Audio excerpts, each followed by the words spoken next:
अगर बीते लोकसभा चुनाव में ईवीएम में गड़बड़ी न हुई होती, वोटों की संख्या बाद में बढ़ाकर नहीं बताई गई होती, तो परिणाम यह होता कि विपक्ष के खेमे की यानी INDIA ब्लॉक की 76 सीटें और बढ़ जाती।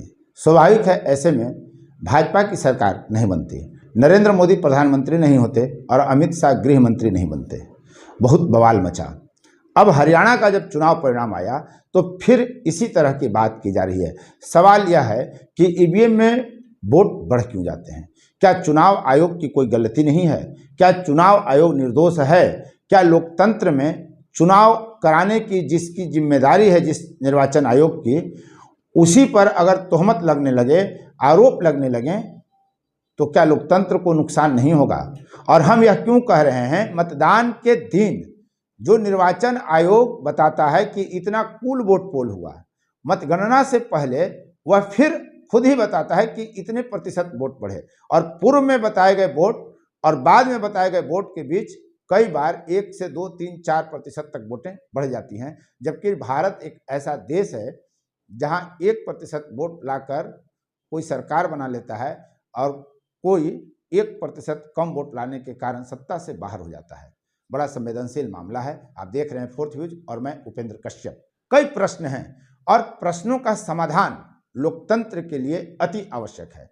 अगर आपके मन में प्रश्न है, लोकतंत्र को लेकर सवाल हैं, तो फिर उस लोकतंत्र में आपकी निष्ठा कम होगी, उस लोकतंत्र पर आपका भरोसा कम होगा। इसलिए यह महती जिम्मेदारी सिर्फ और सिर्फ निर्वाचन आयोग की बनती है कि जब उस पर निर्वाचन प्रक्रिया से संबंधित सवाल उठें तो उसे सामने आकर जवाब देना चाहिए।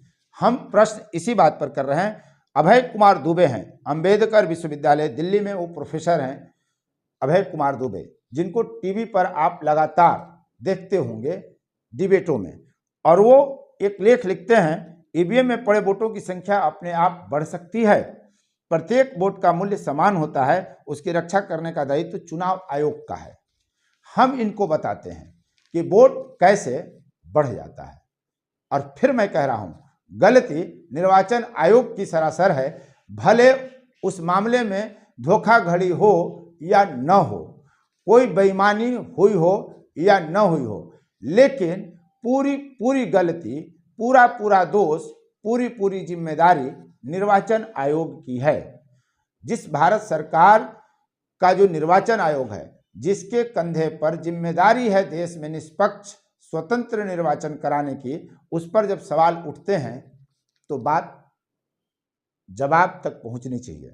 और अगर निर्वाचन आयोग इस सवालों का जवाब नहीं देता है तो कहीं ना कहीं बेईमानी का शक पुष्ट होता है। हम बताएंगे कि कहां कहां गड़बड़ी हो सकती है और निर्वाचन आयोग को क्या करना चाहिए। लेकिन इससे पहले हम आपको संक्षिप्त जानकारी देते हैं अभय कुमार दुबे की एक रिपोर्ट के हवाले से। वो कहते हैं कि हरियाणा में 22 जिले और 90 निर्वाचन क्षेत्र हैं। 5 अक्टूबर को जब वोट पड़े तो 7 बजे तक सभी जिलों में ईवीएम सील हो चुकी थी और फॉर्म 17C पर पीठासीन अधिकारी व पोलिंग एजेंटों के हस्ताक्षर हो चुके थे। आयोग ने 7 बजे तक सभी जिलों का मतदान प्रतिशत भी घोषित कर दिया, लेकिन इसके 5.25 घंटे यानी 11:15 बजे इस प्रतिशत को बड़े पैमाने पर बढ़ाकर घोषित किया गया। इसका नतीजा 0.81% से लेकर 7.83% तक की बढ़ोतरी में निकला। केवल 2 जिलों में प्रतिशत नहीं बढ़ा। यह प्रक्रिया यहीं नहीं रुकी। मतगणना के एक दिन पहले यानी 8 अक्टूबर को जब मतगणना हो रहा था, तब 7 अक्टूबर को रात 8:45 बजे एक और बढ़ोतरी निर्वाचन आयोग की तरफ से घोषित की गई और तब मेवात को छोड़कर जिलावार 0.15% से 11.48% तक की बढ़ोतरी हुई। जिस देश में 1% वोट अगर कम मिले तो सत्ता चली जाती है और 1% वोट अगर अधिक मिले तो सत्ता बन जाती है, मिल जाती है, उस देश में ये बहुत बड़ा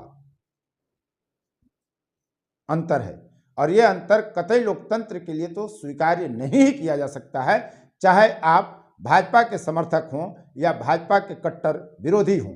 निर्वाचन आयोग को आगे आना होगा और कहां कमी रह जाती होगी और क्या करना चाहिए निर्वाचन आयोग को और राजनीतिक दलों की क्या कमी है, ये 3 मुद्दे हम आपको अंत में जरूर बताएंगे, इसलिए पूरा वीडियो देखिए। अब सुनिए, ये अभय कुमार दुबे जो तथ्य प्रस्तुत करते हैं, हम उसकी बात पर लौटते हैं।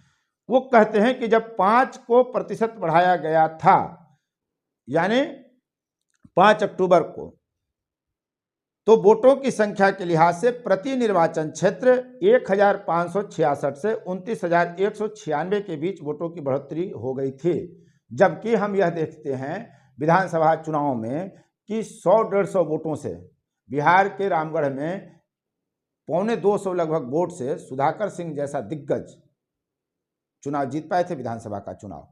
कई क्षेत्र ऐसे हैं जहां सैकड़े में निर्णय हो जाता है, 10,000 20,000 तक दर्जनों सीटें ऐसी हैं जो जीत हार के फासले के बीच 10-12 हज़ार होती है, यहाँ तो 29,000 तक पहुंच गई। अब आइए, दूसरी बार प्रतिशत बढ़ाने पर प्रति निर्वाचन क्षेत्र 308 वोट से 23,322 के बीच वोटों की बढ़ोतरी देखिए।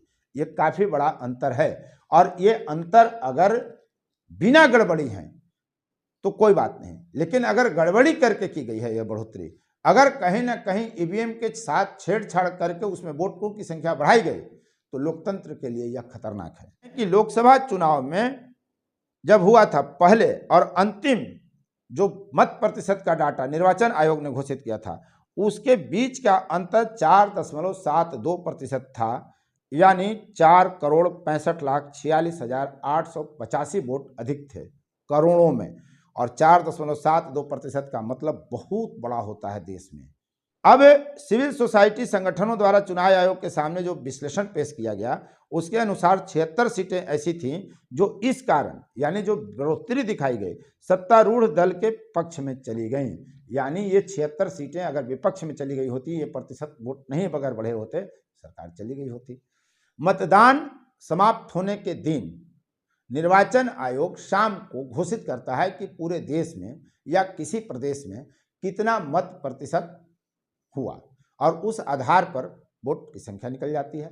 लेकिन तब तक अनिवार्य रूप से जो हम लोगों का अनुभव है बताते हैं कि सारे ईवीएम के डाटा कैलकुलेट नहीं हो पाते हैं। यहाँ निर्वाचन आयोग हड़बड़ी करता है। अगर सामान्य स्थिति है, मैं बार बार कह रहा हूँ, अगर स्थिति सामान्य है कि किसी भी परिस्थिति में ईवीएम के साथ छेड़छाड़ नहीं की गई है, उसके वोट बैंक को वोट की संख्या में वृद्धि नहीं की गई है या कहीं घटाई नहीं गई है, तो निर्वाचन आयोग को दूसरे दिन कितना मत प्रतिशत हुआ एक बार आप समझ ले। निर्वाचन आयोग कोई जरूरी नहीं कि निर्वाचन के दिन ही घोषित करे, और जब अनिवार्य ही हो कि निर्वाचन की तिथि के दिन, मतदान की तिथि के दिन ही अगर घोषित ही करना है मत प्रतिशत, तो यह वह अवश्य कहे कि इतना समय तक, शाम 6 बजे तक, शाम 7 बजे तक, शाम 5 बजे तक प्राप्त आंकड़ों के अनुसार इतना वोट पोल हुआ है, और फाइनल रिपोर्ट हम अगले दिन इतना बजे प्रेस कॉन्फ्रेंस करके देंगे। ये निर्वाचन आयोग नहीं कर रहा है, ये सामान्य सी बात है, इसमें कहाँ गड़बड़ी है, कहाँ बहुत बड़ा रॉकेट साइंस इसमें लगाना है। निर्वाचन आयोग अगर दूसरे दिन आता है, मतदान के दूसरे दिन, वो उस दिन घोषित करे कि अंतिम तौर पर इतने मत ईवीएम में डाले गए, इतना प्रतिशत मतदान हुआ। फिर मतगणना के दिन अगर उतना ही मुंह में मुंह मिल जाता है तो कोई सवाल क्यों उठेगा, लेकिन निर्वाचन आयोग यह नहीं कर रहा, इसलिए उस पर सवाल उठ रहा है।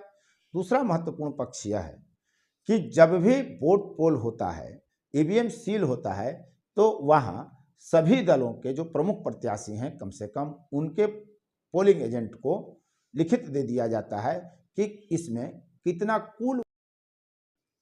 जब विपक्ष हंगामा खड़ा करता है चुनाव हारने के बाद कि यहां ईवीएम में गड़बड़ी हुई, और तथाकथित सिविल सोसाइटी के लोग डाटा और विश्लेषण लेकर आते हैं कि इतना वोट वृद्धि हो गई निर्वाचन आयोग के अनुसार, इसलिए सीटों का परिणाम में फेरबदल हो गया, अच्छी बात है।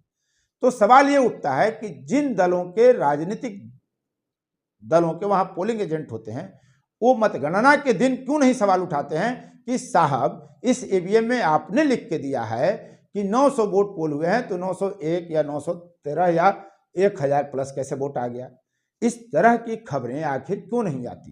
क्यों नहीं राजनीतिक दल एक डाटा ये प्रस्तुत करते हैं कि अमुक विधानसभा क्षेत्र या अमुक लोकसभा क्षेत्र के अमुक विधानसभा क्षेत्र में अमुक मतदान केंद्र संख्या इतना पर प्रशासनिक अधिकारी द्वारा यह लिखित दिया गया था कि 900 वोट ही पोल हुए, तब आज मतगणना के दिन 901 या 1001 या इससे अधिक वोट पोल कैसे दिख रहे हैं?